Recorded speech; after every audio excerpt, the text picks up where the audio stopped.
let us have a serious talk. Yes, Russian Empire is a colossus on clay feet. But besides these clay feet, and the reason why they still exist, is that they have three pillars: gas, oil, steel. This is the reality. And after more than 2 years of a full-scale invasion, after more than 10 years of war in Ukraine, what we see from the point of view of sanctions? In May, so last month, Russia became again #1 gas supplier to European Union, more than the United States of America, liquefied natural gas.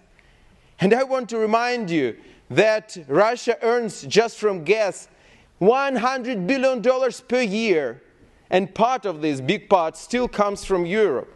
And Russian military budget is almost the same number, a little bit more than $100 billion. For comparison, after 2 years of debates, finally, European countries made a decision, and G7 made a decision, that the dividends from Russian frozen assets will go to Ukraine. And the first tranche will be $1.4 billion. $1 billion. And Russia receives from gas $100 billion. And we're saying, why the war continues? Let's go further. Steel. Russia's steel is sending to Europe, now not steel, but semi-products, steel slabs, pig ore, iron ore.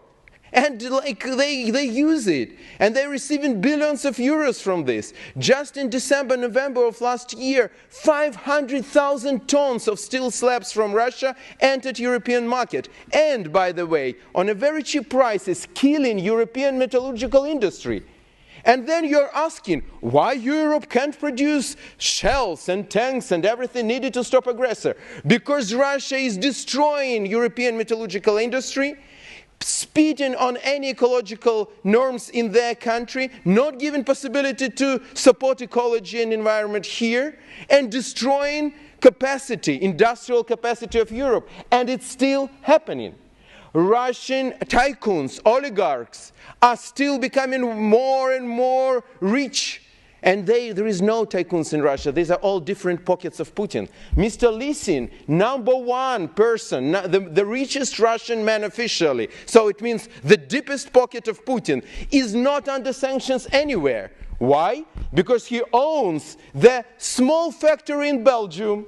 And I spoke with Belgian Prime Minister, and he told, 500 people work there. We can't do anything with this. I think Belgium can deal with 500 people. Let's help these people, but not let them to be hostages of Putin and using them to continue this awful war. And still, Mr. Lісін is not under sanctions. So what should be done?